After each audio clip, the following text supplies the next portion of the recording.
And then now, even though I've got food and we've got all kinds of fun stuff that's sort of coming out of the area where I am here, she's still mostly sort of choosing to more or less kind of leave me be. Doesn't want a ton of interaction. She'll come up, she'll sneak a little sniff here and there, but that's about it. If I was to try and touch her at any point, my guess is she would get upset with me in this moment. So she's not that close to me that she's signaling she's super duper comfortable. But because I'm mostly ignoring her and just sort of a treat dispensing machine here, it's a lot easier for her to handle that, and she sort of feels a little bit more comfortable. In a minute here, we'll see if she wants to move a little bit closer. Thank you. I'm going to give her a little bit of a break first. So I'm going to take these treats. I'm going to toss them over towards you so she heads back over there, and you can get her leash when she comes into your space so she can take a little bit of a break. Good girl. One of the other things I do with these dogs is we talk in the context of social pressure. And social pressure, that's part of what this treat thing is, right? When I'm trying to feed my dogs, then that's a little bit too much social pressure for them, and that's tough. But the other thing is duration of how long they're interacting with people. So when I'm introducing a human fearful dog to somebody, so say you had company over, I would have her in the other room to start with. So the person comes into the house, she's territorial. So this barking she does at the windows and doors in the car is territorial aggression. Territorial aggression is a bitch in the sense that it's very difficult to completely get rid of that. It's much easier to usually just manage it, and what that means is when you know there's somebody coming over to the house, you put her in the bedroom or something, and you let them.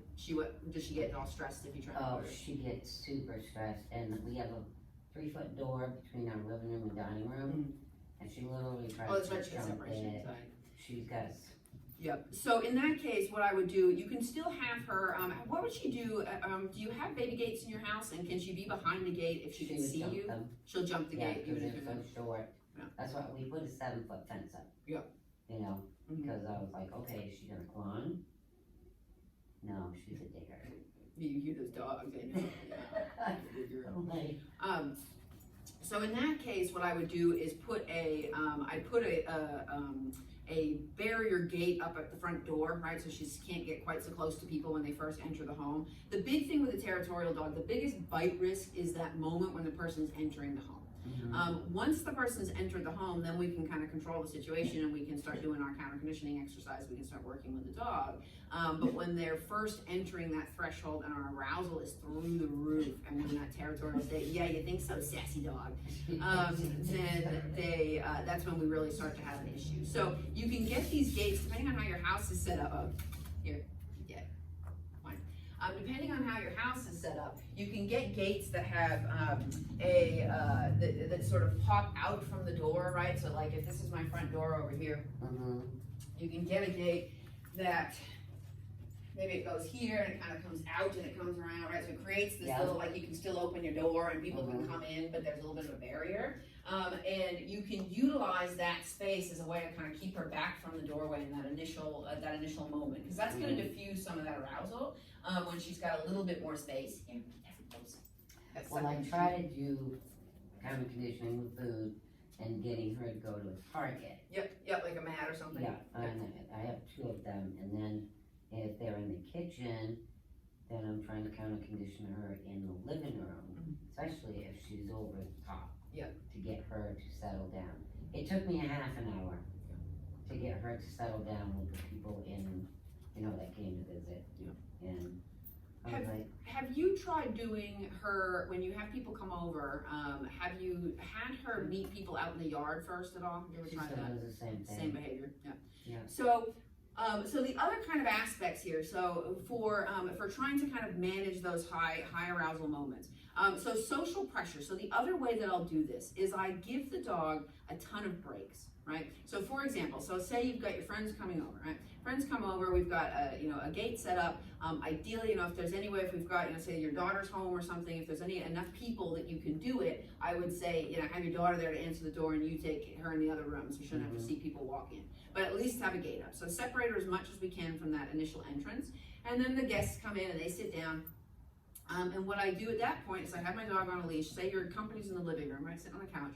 And you're going to bring Echo into sight so she can see them through whatever door, kitchen, however your house is set up so she can see them. She sees them, yes, good girl, what a good job. And we start doing our find its or our targets or whatever the sort of exercises you've been doing. And we maybe do that for, 30 seconds to a couple of minutes. Not a long time. And then you go back out of sight. So go back in the other side of the room, go out in the yard, do something, right? Just walk away. Let her have a sniff, let her have a breathe. And then a couple minutes later, I hear you. Come back and do it again. And then take a break, and then come back and do it again. And I tell you, if you change nothing else, except for adding this approach of doing a little bit and taking a break, doing a bit, taking a break, you're gonna find that she settles much quicker and that it's easier and you get much further. Because what we're doing is keeping her arousal from going to a 20, right? And we're keeping it closer to like a 3. So she's still gonna get a little fired up. Oh, but then we're gonna take a break. And then we're gonna come back in. And what she should start to do, and we'll do it in a minute here, we can use sort of the setup and we'll do a pretend session. But what she should do as well is start to realize, right, every time you come back into that room, that person is there. At a certain point, she should figure that out. And you should see her be able to come into the room and not bark, right, because she knows they're there. And she should come into the room and kind of look at you and say, oh, hey, Mom, how are you doing? The other thing that I will use in those moments is I work with my dog and I will reward them for checking in with me, and you might already be doing this too, but basically whenever you're, even here, but especially at home if there's a person or something, you'd sit with her, anytime she looks up at you to check in, yes, good girl, and we give her a little cookie for that. And what I like to see from these dogs is can they start to, and they get pretty good at this, they see a person, right, so you bring her into sight, company sitting on the couch, she looks at them, looks at you, yes, good girl, she looks at them, she looks at you, yes, good girl. And what we're doing now is creating a different pattern for her, something else she can do. I know you're worried about that person, man, it's okay. You can tell me, I got it, we're not moving closer, they're not coming over here, you're good. And then we're gonna go take a break. And it starts to forge this sort of connection so that her default when she's worried is to look to the human handler, right? Which is what we want, because right now what she does is take it into her own hands and do something about it. She's confident enough to do something about it. So we want her to instead learn to kind of turn and reorient to you. And it's very easy to do that. And we'll see if we can't teach her how to do it here in just a minute. And what we'll do is we'll have you kind of stand up with her and basically wait till she looks away, and when she looks back at you, you're just gonna say yes, and you're gonna feed her a treat. We're gonna see how quickly she figures it out, that this is what you're rewarding, and we'll see what that pattern looks like, and then I can move around and provide a little bit of a distraction, and we can kind of look at that in action. It's very easy to teach, and it's the first behavior I teach any sketchy dog. I'll pay you if you look at me. I'll pay you if you look at me, no matter what's happening. If we can start to get the dog to defer to the human, that gives you a minute, right? When a kid appears, if she looks at you automatically, good girl, Echo, let's turn around and get the heck out of here, right? And that's such a different pattern than her flipping out and having a really hard time. You can drop the leash again, let's let her come over and say hi if she wants to. Not through the fence, you knucklehead. What are you doing? You're gonna get all freaky. It's so funny. There's no food there, you've already eaten it all. She's got a good nose on her. I love the sound, she sounds like a little pig. Yeah, I do. I love listening to a dog sniff her stuff. There's a treat right in front of you. There it is. Good girl. Nice job. Very good. She says, oh, I figured out I can get over here now. That's kind of fun. Oh, very brave. Look at you go. I'll find it. Nice job. Good girl. They love Find It. I put stuff around in my living room and tell them to find it. I give them boxes, put treats in it, make them put the boxes up. That's scent games are so wonderful, especially for these really freaky deaky dogs. Nice job. And I bought a mushroom that I put their food in. Yep. And she'll pick it right up and take it off, and she's figured out how to use it without rolling it, Are you too smart for your own good? She is. That's your problem. Nice job. Very good. She's come a long, long way. Nice job. I think she has. And other people, my mom and my sister. Nice job. So she's doing really lovely now. So now, and if you see the difference between, so she took a break, and now how much more ready she is to come up and approach. And she's still worried, and I'm keeping my eye on her body language, so the closer she is to me, the more uncomfortable she is. But she's coming over, she's offering behaviors now, right? So she'll come up and she'll sit and she'll look at me, and she's offering some soft eye contact, and be pretty careful to not give her too much eye contact, so it's a little bit rough. But she was not offering a behavior last time, right? She was not this comfortable. Right. The difference is she took a break. It's really important I mean, and it's so weird. I don't know what it is about, you know, that is just like this crux for these dogs, that they gotta take a break. And if you think about it, I think I'm an anxious person, so I really feel for these dogs. And I get that feeling, right? I mean, like when I'm in a situation where there's social anxiety, I mean, I'm like vibrating with it. And it's like, I gotta go to the bathroom, right? I'll make an excuse to just leave the room. I gotta go over here. I don't smoke, but I'll go outside, take a smoke break, right? And it's just too much. And I need to breathe for a second and kind of reset my brain a little bit so that I can function, and then I can come back in and I can feel much more comfortable in that environment, that situation. And so I think with dogs, it's kind of that same idea, and it gives them a chance to kind of evaluate. And it also gives them a chance to think about what just happened. So for example, so I had her out, oh, that's a good one, thanks for not flung my hand right in her face and she didn't get mad at me. Is that I get to see kind of how the dog's reacting. So she came out, she did her interaction, we took a break. If you had let her go and she chose to stay over there, right, and didn't want to come near me, that would be indicative that what we had done last time was too stressful for her. She was like, man, that was too long. I needed a break sooner than that. You guys didn't realize it. And so when the dog is uncomfortable, they'll tell us, because they'll come back from their break and they won't want to do it. You know, they won't want to make progress. They will stay at a distance, or they'll have a harder time. And we should see that after every break, it's easier and easier and easier, and they're quieter and calmer, and you know, you're able to kind of keep their head better, and you should start to see progress. And if you don't, then you have ample opportunities to change it, because we're taking all these breaks, right? So then, you know, she comes back from a break and we notice that it's worse. We take another break and she comes back and it's worse. We should change something, right? All right, we need to go outside, or we need to just be done for the day. You know, maybe she's just not feeling it today, or whatever her issue is. But that is very helpful at sort of just this constant, I call that, how is this for you? How you doing right now, right? I mean, how did that work for you? It's very easy for us to look at these dogs and go, oh, they're fine based on whatever, you know. They're fine because they're not barking, or they're fine because they haven't bitten anybody. But what we really want to be doing is, how are you really feeling? I mean, fine is a really rough word for these dogs. Yeah, like what is your comfort level? Are you willing to come? Look how much more comfortable we are now that she'll come right over. That when she just walked over to you, that might have been her asking for a little bit of a break, right? She might have been a little bit, this is a lot. I've been a good dog, and then I come back. They'll sometimes sort of break themselves, right? Move away and then choose to come back. But a lot of them get kind of sucked into their fear.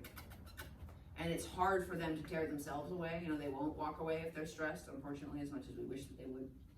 And so we need to kind of give them a little bit of a break. Like, you're doing awful good. I'm awful proud of you. Go find it. Let's see if you'll let me pet you in a minute. It's pretty good stuff. How does she feel about tactile touching with you, like petting? Does she like to snuggle and cuddle, or is she kind of aloof? Oh yeah, she likes to cuddle up in me with the bed, and she has to sit behind me in my chair. If I say no, she'll, you know, do the like, I'm going to, You like, sassy you're bitches. not, you know, and then I sometimes make her just target, you know, I'm the big honcho, whatever, and you're gonna go target, because I need my space, you know. That's a helpful tool for the sort of separation anxiety dogs too, that having the mat type target behavior, that they can start to build some independence. So I'm gonna take this one now, and I'm gonna throw these ones over here and try and convince her to go back and take a little bit of a break. She gave me a little mini chuff a minute ago, so she's a little bit worried. Part of the issue with these dogs, right, you can grab her leash so she stays over there. Part of the issue with these dogs is that people, you know, anybody can read a dog when they're barking and snarling and growling and lunging at them, but it takes a real special person to go, that dog just went, poof, I should stop moving, right? And that's easy for me, because I've worked with a million of these dogs, and it's easy for you, because you've worked with a million of these dogs. It's not natural instinct for people, right? I mean, people don't have that. They're kind of born with the ability to do that. And that's where these exercises for kind of counter conditioning the dog to these specific triggers that people do, standing up, right? The more that you can put into getting her really comfortable with that, so that even if it's you and she's pretty comfortable with you, can you jump up from a sit and really quickly, and can you jump, hey, and you talk when you do it, you know, what are all the weird ass things that people do, right? When they're not thinking about the spooky dog that they're in the room with, and how many different things can we get her to feel really comfortable with that will help her in her adoptive home. Because we can say, sure, we're gonna adopt her out to someone sensitive to her needs, but unless she goes with a dog trainer, I mean, it's not gonna be someone who can read her, you know, enough to be able to do all this on their own, and they're gonna really benefit from us having put in a little bit of legwork and get her familiar with these common triggers. So the movement around the room, entering and exiting the environment, just, you know, shutting the door kind of roughly, things like that are hard for the dog, sort of making that into a predictable pattern that's fun for her to do. Will go a long way in helping to reduce this fear. And then some of these exercises around people, yes, I know you are very sassy. We're gonna work on some muzzle stuff here in a minute too. The other thing for her is that we should most definitely get her muzzle trained. She should be trained to wear a muzzle.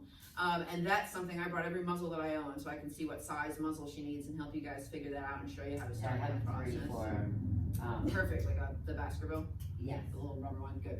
So she probably, my guess would be that I'm pretty familiar with the Baskerville, so the 3 I bet would fit her sort of muzzle around and whatnot, but I bet it probably doesn't have quite enough room for her to freely pant, open her mouth all the way and have a Well, I comfortable have pant. a 4, but it's too big. Yeah, that's the problem with the Baskerville. So, Sometimes you can mold them a little bit if you've never tried that before, so you put them in hot water like a mouth guard, and so if it's a little bit funny at one, it needs to be a little taller, you can squeeze it, make it taller and narrower. But I've got some different design muzzles with me today too, so we can take a look and see. But getting her really comfortable wearing a muzzle, because the other thing, when we adopt these dogs out, and this is what I was talking to Lisa about, from a liability standpoint, boy, you want them muzzle trained, right? I mean, because then it's just such a safe dog, right? Yes, this dog is fear aggressive with children. She's never hurt a kid, right? She's never broken skin. But still, we don't want her putting teeth on kids. We know the foster or the adoptive owner is going to have to work on that, right? I mean, there's no way we're going to get her over that in foster unless she's here for a long time. But when we send them out the door with a muzzle, right? Now we've got a dog that's got a safety on him, right? I mean, it just makes it so that you can have a lot more so comfort. how long should they be in a muzzle? I mean, I was reading it, it said no more than 30 minutes. So it depends on the muzzle, the type of muzzle. So those basket muzzles, if you've got one that fits appropriately, they are safe for long-term use. There are dogs who wear them all day, all the time. She doesn't need to wear it all the time. But I would definitely, she would be one that, like, if I was adopting her out, I would have her wear it on walks, because if a kid